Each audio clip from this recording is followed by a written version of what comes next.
Premature sexual problems. कम उम्र में sexual problems या इरेक्टाइल डिसफंक्शन की समस्या समझना आसान बात नहीं है। इन समस्याओं में से एक है प्रीमेच्योर इजैकुलेशन। इजैकुलेशन का मतलब होता है सीमेन रिलीज करना।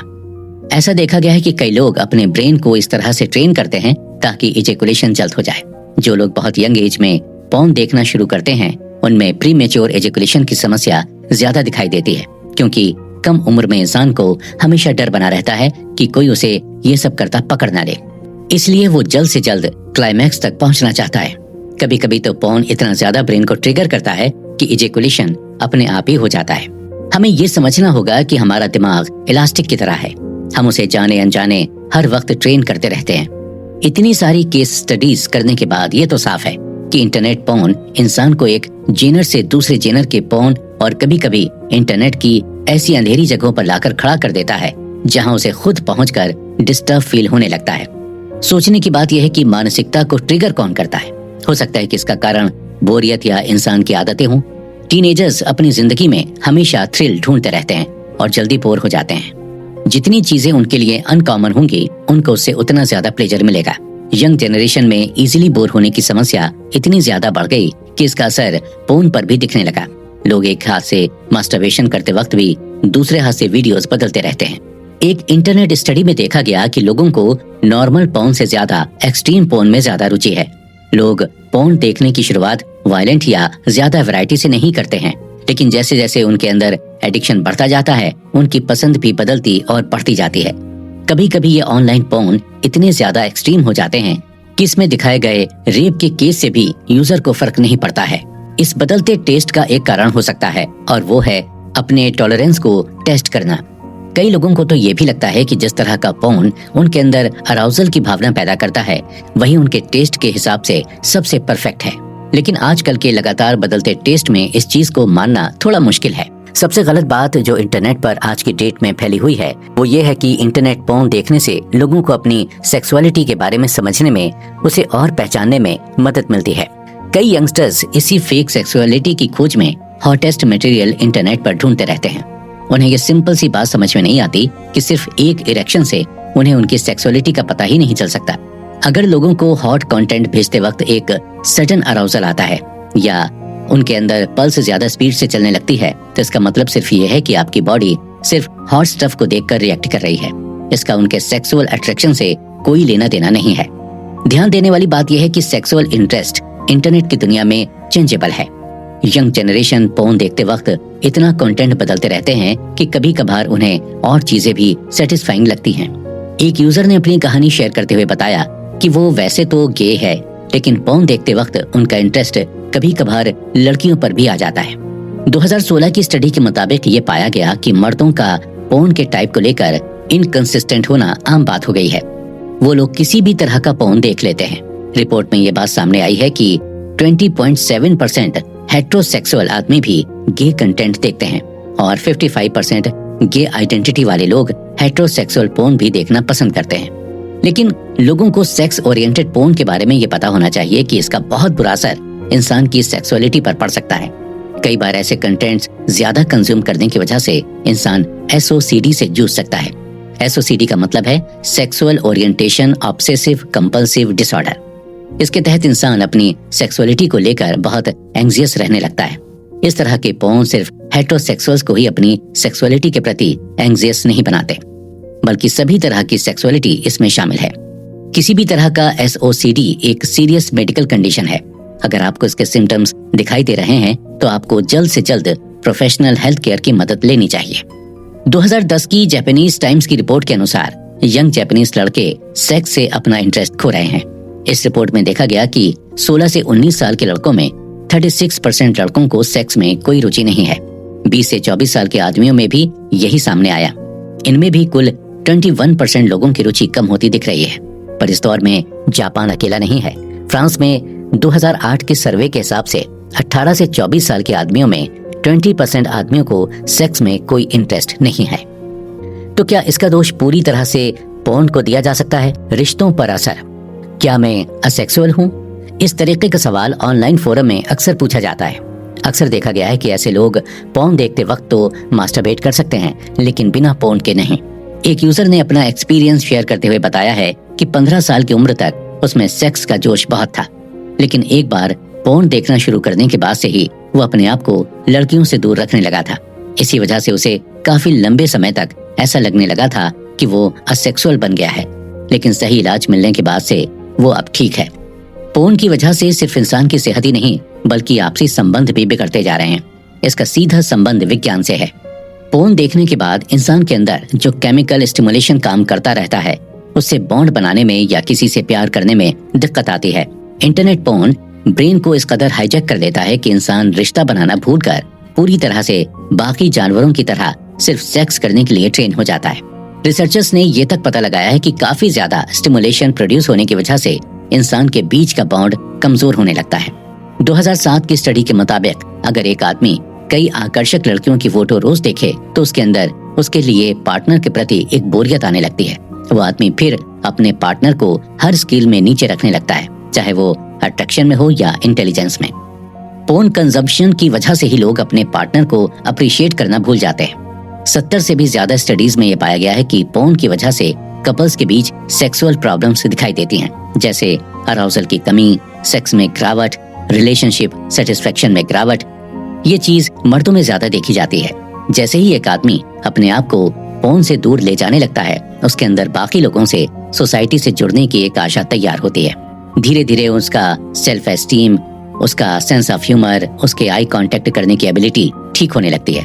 कई लोगों के लिए ये बदलाव कई महीनों का समय ले लेता है, लेकिन कई लोगों के लिए ये चेंज इतना जल्दी होता है कि उन्हें खुद भी यकीन नहीं आता।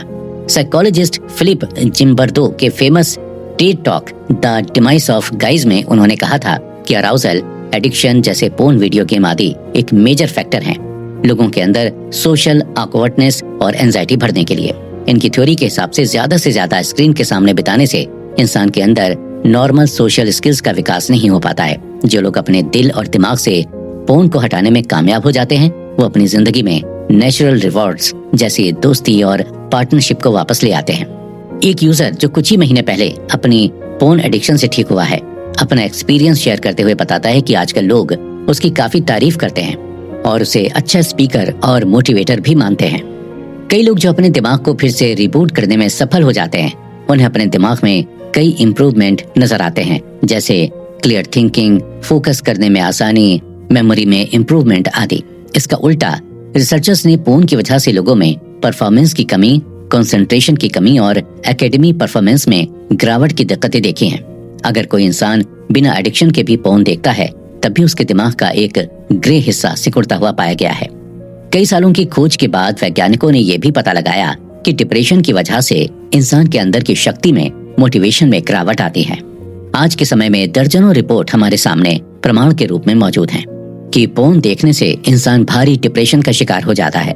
पोर्न देखने से इंसान के अंदर नर्सिसिज्म, साइकोटिसिज्म, स्ट्रेस और पैरानॉइड थिंकिंग जैसी मानसिक दिक्कतें देखी गई हैं। जानवरों की तुलना में इंसान के बीच संबंध बनाना ज्यादा कॉम्प्लेक्स साबित होता है, लेकिन जानवरों की तुलना में इंसानों के अंदर लॉन्ग टर्म बॉन्ड बनाने की खासियत ज्यादा होती है। इसका एक साइंटिफिक नाम है कूलिज इफेक्ट। इस इफेक्ट का नाम भी इसे यूएस के प्रेसिडेंट केल्विन कूलिज से मिला था। इस नाम के पीछे एक मजेदार कहानी भी है। एक बार मिस्टर प्रेसिडेंट और उनकी पत्नी एक फार्म में घूमने के लिए गए थे। प्रेसिडेंट को कुछ समय के लिए अपनी बीवी को फार्म में रखकर दूसरे काम के लिए जाना पड़ा। उस वक्त उस फार्म का मालिक मिसेस कूलिज को अपना मुर्गा काफी शान से दिखा रहा था। उसने मिसेस कूलिज को बताया कि इस मुर्गे के अंदर इतना स्टेमिना है कि वो सारा दिन, सारी रात मुर्गियों के साथ सेक्सुअल इंटरकोर्स कर सकता है। मिसेस कूलिज ने ये बात सुनते ही फार्मर को ये बात प्रेसिडेंट को सुनाने को कही। प्रेसिडेंट ने जैसे ही ये कहानी फार्मर के मुंह से सुनी, उन्होंने एक सवाल पूछा, क्या मुर्गी हर बार सेम ही रहती है? फार्मर ने इसका जवाब ना में दिया। ये जवाब सुनते ही प्रेसिडेंट ने फार्मर से ये जवाब मिसेस कूलिज को सुनाने को कहा। इस थ्योरी के मुताबिक आप जितनी बार भी एक मेल के सामने नई फीमेल लाते जाएंगे, वो उतनी बार ही उसे फर्टाइल करने के लिए तैयार हो जाएगा। डोपामाइन का काम। इंसान के प्रिमिटिव ब्रेन की बनावट कुछ इस तरह है कि वो हमारे इमोशन, इम्पल्स और हमारे सबकॉन्शियस डिसीजन लेने की शक्ति का संचालन करता है। ये सिस्टम इतनी स्मूथली काम करता है कि हजारों साल के एवोल्यूशन के बाद भी इसमें किसी तरह की भी फेरबदल की जरूरत महसूस नहीं हुई। सेक्स करने के लिए भी जिस डिजायर और मोटिवेशन की जरूरत पड़ती है, उसकी उत्पत्ति भी एक न्यूरोकेमिकल से होती है जिसे डोपामाइन कहते हैं। डोपामाइन का काम ही है इंसान के प्रिमिटिव ब्रेन के उस हिस्से को चार्ज करना जिसे रिकॉर्ड सर्किटरी भी कहते हैं। ये दिमाग का वो हिस्सा है जहाँ से इंसान क्रेविंग और प्लेजर को फील करता है और इसके बाद ही उसमें एडिक्शन पैदा होता है। किसी भी इंसान के प्रायोरिटी लिस्ट में सबसे जरूरी 5 चीजें होती हैं: खाना, दोस्ती, प्यार, सेक्स और नयापन। इन्हें नेचुरल रिवॉर्ड्स भी कहा जाता है। डोपामाइन का काम ही है आपको उन चीजों के लिए मोटिवेट करना जो आपके जीनस को भविष्य में काम दे सके। डोपामाइन का रिलीज जितना ज्यादा होगा उतना ही आपको उस चीज को पाने की इच्छा होगी और डोपामाइन का रिलीज जितना कम होगा उतना ही आप उस चीज को इग्नोर करेंगे। डोपामाइन आपके दिमाग का स्ट्रक्चर चेंज करने का भी काम करता है ताकि आपको याद रह सके कि कौन सी चीज से आपको ज्यादा प्लेजर मिल रहा है। आपको जानकर हैरानी होगी, लेकिन सेक्सुअल स्टिमुलेशन और ऑर्गेज्म हमारे ब्रेन में डोपामाइन का सबसे बड़ा धमाका माना जाता है। डोपामाइन को प्लेजर मॉलिक्यूल भी बोला जाता है, लेकिन इसका काम सिर्फ प्लेजर अनुभव कराना ही नहीं बल्कि उसे तलाश करना भी है। इसलिए हमारे शरीर में डोपामाइन किसी चीज को पाने के इंतजार के साथ बढ़ता जाता है।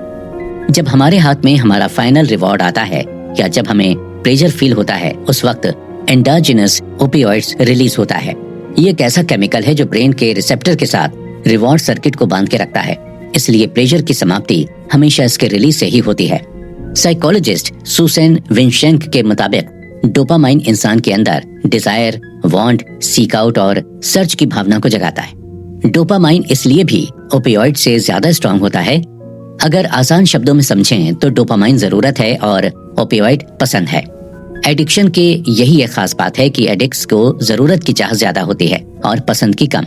इन सब के बावजूद डोपामाइन को हर वक्त कुछ नया चाहिए होता है, चाहे वो नई गाड़ी हो, नई फिल्म हो या कुछ भी नया।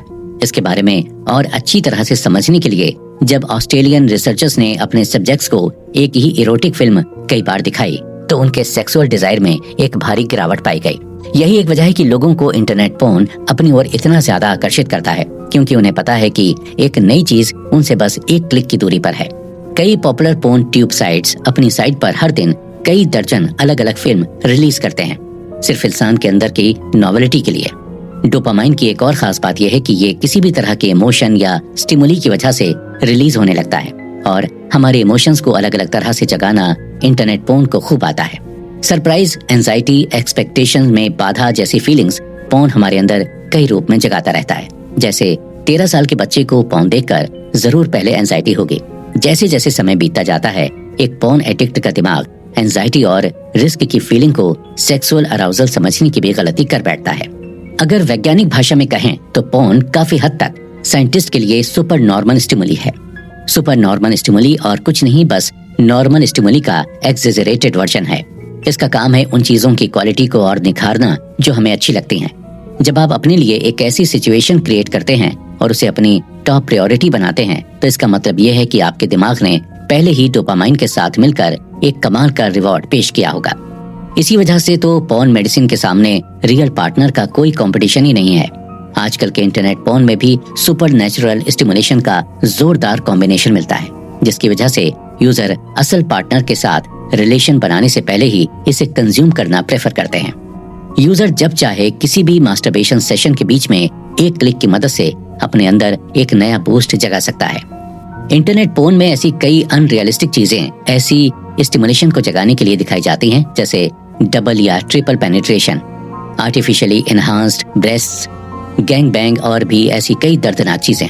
नोहा चर्च ने अपनी रचना एडिक्टेड टू इंटरनेट पोर्न में भी ये बताया है कि ऐसा नहीं है कि उन्हें रियल सेक्स पसंद नहीं है, बस बात यह है कि रियल सेक्स पोर्नोग्राफी के मुकाबले काफी कंफ्यूजिंग और मुश्किल होता है। आज के दिनों में सुपर नॉर्मल स्टिमुलेशन का जैसे कोई अंत नहीं है। इसे बढ़ावा देने के लिए इंटरनेट पोर्न के साथ साथ sex toys, virtual reality game और भी कई चीजें आ गई हैं। ब्रेन का फंक्शन।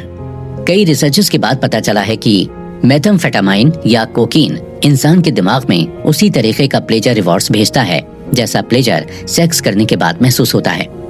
कुछ नए रिसर्चर्स को ये तक पता चला है कि सेक्स के साथ इजैकुलेशन की वजह से हमारे दिमाग के रिवॉर्ड सर्किट में डोपामाइन पंप करने वाला सेल धीरे धीरे सूखने लगता है। यही सेम चीज ड्रग एडिक्शन के साथ भी होती है। एक रेट स्टडी के दौरान ये पता चला है कि सेक्सुअल अराउजल से कितनी मात्रा में डोपामाइन रिलीज होता है, उतनी ही मात्रा में लोगों के निकोटीन और मॉर्फिन लेने से भी होता है। सेक्स और ड्रग्स के इस्तेमाल से इंसान के अंदर डेल्टा फॉस बी नामक एक प्रोटीन जमा होने लगता है, जिसका काम है उन जीनस को एक्टिवेट करना जिनका ताल्लुक एडिक्शन के साथ है। इंसान के अंदर डेल्टा फॉस बी का लेवल बढ़ जाने से इंसान का दिमाग हमेशा उस चीज के लिए क्रेव करता रहता है। इन हार्मोन्स के अलावा भी ऐसे कई टेम्परेरी हार्मोनल चेंजेस ऑर्गेज्म के वक्त इंसान के शरीर में होते हैं, जैसे ब्रेन के एंड्रोजन रिसेप्टर्स का कम होना, प्रोलैक्टिन का बढ़ना, एस्ट्रोजन रिसेप्टर का बढ़ना आदि। ये सभी टेम्परेरी हार्मोन इंसान के अंदर चिप्स खाने के प्लेजर और ऑर्गेज्म के प्लेजर को अलग रखने का काम करते हैं। पोर्न और ड्रग्स के बीच इतनी समानता होने के बाद भी लोगों का इन दोनों चीजों को देखने का नजरिया बहुत अलग है। जो लोग ड्रग्स एडिक्ट होते हैं उन लोगों का दिमाग पोर्न के लिए भी वैसे ही काम करता है, लेकिन पोर्न एडिक्शन के केस में ऐसा नहीं होता है। कई लोग ये थ्योरी देते हैं कि जिस तरह से सेक्स डोपामाइन रिलीज करता है उसी तरह ड्रग्स और वीडियो गेम भी करते हैं। लेकिन ये बात समझने वाली है कि जरूरी नहीं कि बच्चे वीडियो गेम खेलकर खून खराबा करना ही सीखें। लेकिन जब टीनेजर्स असल इंसानों को सेक्स करते देखते हैं, वो भी ऐसी अवस्था में जब उनका दिमाग इन सब चीजों के लिए पूरी तरह मैच्योर नहीं होता है, तो उनके ब्रेन की हालत बिगड़ती हुई दिखती है। भले ही अल्कोहल, कोकीन या गेम से इंसान के दिमाग में रिवॉर्ड का अनुभव होता है, लेकिन ये सभी अनुभव इंटरनेट पोर्न के सामने कुछ भी नहीं है। ऑनलाइन प्लेटफॉर्म एक ऐसी जगह बन गया है जहां लोग रिलेशनशिप स्टैब्लिश करने भी जाते हैं, लेकिन इस मीटिंग के प्रोसेस में काफी समय लगता है, जबकि पोर्न आपके लिए ये काम चुटकियों में कर देता है। लेकिन सोचने वाली बात यह है कि जब आपके ब्रेन को सुपर स्टिमुलेशन रिमोट का अनलिमिटेड एक्सेस होगा तो वो कैसे बिहेव करेगा। जाहिर सी बात है, ब्रेन ऐसी सिचुएशन को अडॉप्ट तो कर लेगा, लेकिन अच्छे इंटेंशन से नहीं। पहले तो पोर्न देखते वक्त मास्टरबेट करने से आपका दिमाग आपको सेटिस्फेक्शन के साथ साथ सेक्सुअल टेंशन और रिग्रेट्स भी देगा। लेकिन जब आपके दिमाग में ओवर स्टिमुलेशन की भावना तैयार होने लगेगी, तब आपका ब्रेन आपके अगेंस्ट काम करने लगेगा। जैसा कि आपको पता है कि जिस तरह ड्रग्स लेना और सेक्सुअल अराउजल कहीं ना कहीं एक ही तरह से इंसान के सिस्टम में रिवॉर्ड की फीलिंग ट्रिगर करता है, उसी तरह सेक्सुअल कंडीशनिंग और ड्रग्स लेने की इच्छा दोनों एक ही तरह के ब्रेन चेंजेस इन्वॉल्व करते हैं, जिसे हम सेंसिटाइजेशन भी कहते हैं।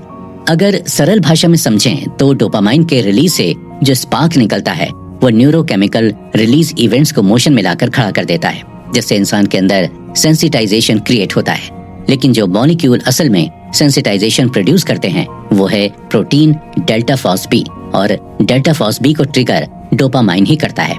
डेल्टा फॉस बी को साइंटिस्ट ट्रांसक्रिप्शन फैक्टर भी कहते हैं। सेंसिटाइजेशन असल में न्यूरोलॉजिकल प्रिंसिपल्स के ऊपर बेस्ड है। ब्रेन का काम ही है सेक्सुअल एक्साइटमेंट वाले नर्व सेल्स को उन नर्व सेल्स के साथ जोड़ना जो यादें स्टोर करके रखती हैं। ऐसी यादें जिनमें आपको एक्साइटमेंट इमोशन फील हुए हैं। इंसान जितना ज्यादा एक्शन को रिपीट करता जाएगा उतना ही मजबूत ये सेल कनेक्शन आपस में होते रहेंगे। एडिक्शन एक्सपर्ट्स के मुताबिक ये यादें जो कि नर्व कनेक्शन में स्टोर्ड हैं, उन्हें क्यूज या ट्रिगर्स कहते हैं। एवोल्यूशन के दौरान लोग एक भी अपॉर्चुनिटी अपने फेवर में मिस किए बगैर इन क्यूज को पहचान लेते थे। इसे अगर आसान भाषा में समझें तो एक शराबी के लिए दारू के ठेके पर जाकर शराब को सूंघना उसका क्यू होगा।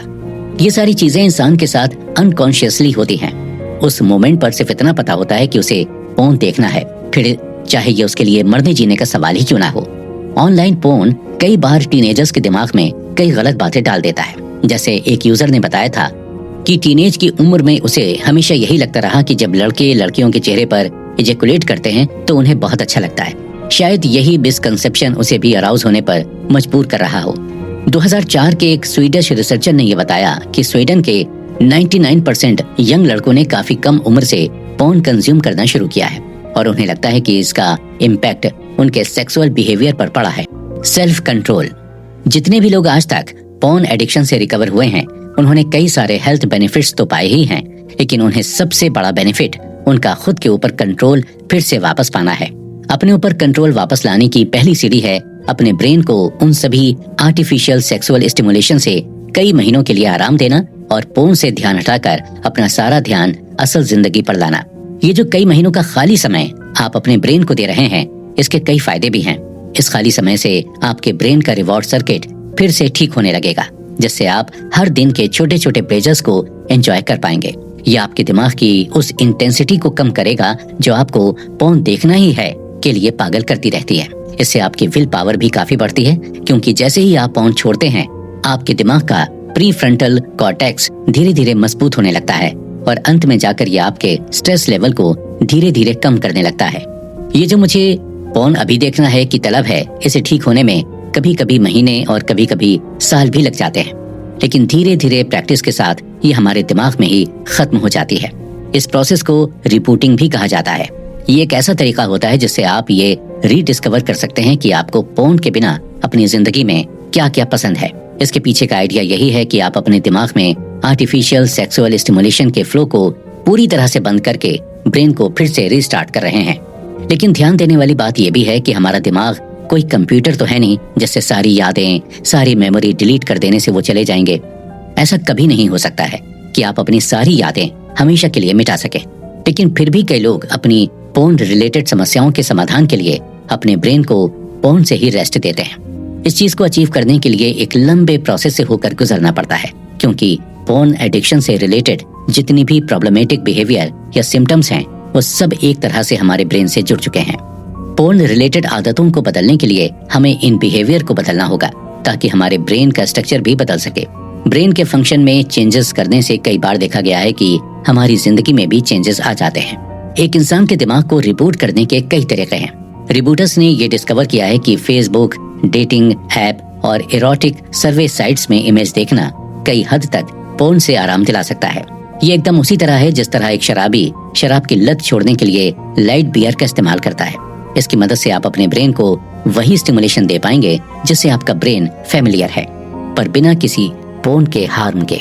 अभी आपका मेन गोल यही है कि बिना मोबाइल स्क्रीन के असल इंसान के साथ कैसे प्लेजर की खोज की जा सकती है और कैसे आप प्यार और जिंदगी के लिए अपनी भूख वापस ला सकते हैं। शुरुआती समय में ये रिबूटिंग का पूरा प्रोसेस काफी चैलेंजिंग महसूस हो सकता है। आपके ब्रेन को डोपामिन का टेस्ट न मिलने की वजह से वो आपकी पूरी बॉडी को पोर्न क्रेव करने के लिए फिर से ट्रिगर कर सकता है। लेकिन फ्रीडम उसी में है जब आप अपनी सेंसिटिविटी को वापस नॉर्मल पर ले आएंगे और आपका एडिक्शन कम होता जाएगा। एक यूजर ने अपना एक्सपीरियंस हमारे साथ शेयर करते हुए बताया है कि जब आप अपने ब्रेन में से किसी प्लेजर के सोर्स को हटाने की कोशिश करते हैं तो आपको बिल्कुल ऐसा फील होता है जैसे आपने जमीन से अपनी एक टांग हवा में उठा ली है। उस वक्त सारी चीजें मुश्किल और अनस्टेबल दिखाई देने लगती हैं। ब्रेन के पास उस वक्त सिर्फ दो ही ऑप्शन होते हैं, या तो वो आपको इतनी बुरी तरह से हर्ट करे कि आप मजबूर हो जाएं अपना दूसरा पैर वापस जमीन पर रखने के लिए, या फिर वो ये एक्सेप्ट कर ले कि आपके पास दूसरा पैर है ही नहीं और वो एक पैर पर ही बैलेंस बनाने की कोशिश करता रहे। ब्रेन पहले तो जी तोड़ कोशिश करेगा कि आपको फर्स्ट ऑप्शन की तरफ ही ले जा सके, लेकिन कुछ समय के बाद ये धीरे धीरे ऑप्शन 2 पर काम करने लग जाता है और साथ ही साथ ऑप्शन 1 को भी मौका देना चाहता है। लेकिन अंत में ब्रेन सक्सेसफुली बैलेंस करना सीख जाता है और ऑप्शन 1 पूरी तरह से ब्रेन से रिजेक्ट कर दिया जाता है। ध्यान देने वाली बात यह भी है कि हर इंसान का ब्रेन, उसका पास्ट और उसके सर्कमस्टांसेस अलग अलग होते हैं। ऐसा कोई एक जादू मंत्र तो है नहीं जो सबके लिए काम करे। लोगों के पास सिर्फ एक ही ऑप्शन है और वो है रिकवरी के तरीके ट्राई और यूज करते रहना और देखना कौन सा उनके लिए सबसे ज्यादा सुटेबल है। कई लोग अपनी शुरुआत छोटे गोल से करते हैं, जैसे 100 दिन या 3 महीने पोर्न न देखने का एम, जिससे उन्हें अपने इनिशियल गोल तक पहुंचने में आसानी हो सके। रिबूटिंग एक इंसान के लिए एक लेबोरेटरी की तरह है, जहां अगर कोई प्लान उसके लिए रिजल्ट्स प्रोड्यूस नहीं कर पा रहा है तो उसे उस प्लान को तुरंत रिजेक्ट कर देना चाहिए। आपका कोई भी प्लान काम कर रहा है या नहीं, ये जानने के लिए आपको उसे 2 से 3 महीनों का वक्त देना पड़ेगा। पोर्न छोड़ने की टिप्स। इस ब्रेन रिबूटिंग के सफर में ऐसे कई लोग सामने आए जिन्होंने पूरी दुनिया के साथ अपनी रिकवरी के कई किस्से और टिप्स शेयर किए हैं। एक यूजर ने बताया कि उन्होंने अपनी पोर्न एडिक्शन को छोड़ने के लिए अपना कंप्यूटर अपनी आंखों के सामने से ही हटा दिया। उन्होंने इस चीज को भी पूरी तरीके से माना कि उनकी जिंदगी में इस लैपटॉप का पोर्न देखने के अलावा और कोई काम रहा ही नहीं था। एक यूजर ने तो अपना पूरा डेस्क और बैठने की चेयर ही बदल डाली, क्योंकि उसके हिसाब से वो चेयर उसके लिए बैठने में कंफर्टेबल नहीं थी और इसलिए उस चेयर पर से वो जल्दी हट सकता था। अगर आप चाहें तो पोर्न ब्लॉकर या एड ब्लॉकर का भी इस्तेमाल कर सकते हैं। ये एक तरह से इंटरनेट की स्पीड बम्प्स के जैसा है। अगर आपने सेल्फ कंट्रोल करना शुरू किया ही है तो पोर्न ब्लॉकर आपकी काफी मदद कर सकता है। कई फ्री पोर्न ब्लॉकर साइट्स भी आपको आराम से मिल जाएंगी। पोर्न ब्लॉकर इस्तेमाल करने से पहले ये बात ध्यान में रखना बहुत जरूरी है कि अगर आप एक वीडियो गेमर हैं तो इसका इस्तेमाल थोड़ा रिस्की हो सकता है। ऐसा देखा गया है कि जो लोग वीडियो गेम से एडिक्टेड होते हैं वो इस पोर्न ब्लॉकर को भी गेम के एक ऑब्स्टेकल की तरह ही इस्तेमाल करने लगते हैं अपने रिवॉर्ड को पाने के लिए। अगर ऐसा आपके साथ होता है तो पोर्न ब्लॉकर को डिलीट कर दीजिए और दूसरे अप्रोचेस को देखिए। इन सभी रिस्क के बावजूद भी कई लोगों ने एड ब्लॉकर को अपने एडिक्शन को छुड़ाने के लिए काफी हेल्पफुल बना है। आजकल ऐसे कई ऑनलाइन फोरम्स भी मौजूद हैं जो आपके डेली प्रोग्रेस को ऑटोमेटिकली रिकॉर्ड करते जाते हैं। कई लोगों को ये देखने में काफी सेटिस्फाइंग लगता है कि उन्होंने अपने आप में कितना सुधार लाए हैं, लेकिन इसके कुछ नुकसान भी हैं। कई बार देखा गया है कि जब लोगों का रिकॉर्ड अच्छा रिजल्ट दिखाने लगता है तो वो फिर से पोर्न देखने के लिए तैयार हो जाते हैं, क्योंकि उन्हें लगता है कि वो अपने ऊपर एक अच्छा कंट्रोल ला पाए हैं। अगर आपके साथ ऐसा होता है तो आप पोर्न को देखने से पहले एक बार अपना रिकॉर्ड चार्ट अच्छी तरह से देख लीजिए और समझने की कोशिश कीजिए कि आपने इतने दिनों तक पोर्न न देखकर क्या अचीव किया है, क्योंकि दिनों की गिनती से ज्यादा जरूरी ये जानना है कि आपका दिमाग बैलेंस में आया है या नहीं। दिमाग सिर्फ कुछ शेड्यूल्स या दिनों के भरोसे बैलेंस में नहीं आता है, इसे तो रिबूट होने में कभी कभी काफी वक्त लग जाता है।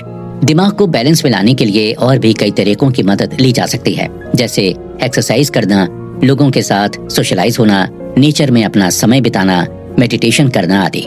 अपने लिए हर दिन छोटे छोटे गोल्स सेट करने से आपके अंदर रिवॉर्ड्स का सेंस तैयार होता जाएगा और आप अपने बड़े गोल की ओर हर दिन आगे बढ़ते जाएंगे। इस चीज से बाहर निकलने का एक और सबसे अच्छा तरीका है लोगों का सपोर्ट लेना। कोशिश कीजिए ऑनलाइन प्लेटफॉर्म ज्वाइन करने की जहां लोग पोर्न छोड़ने के लिए आपको इंस्पायर कर सकें, आपको अच्छा फील करवा सकें, आपको सपोर्ट कर सकें और आपको कई तरह की टिप्स भी दे सकें।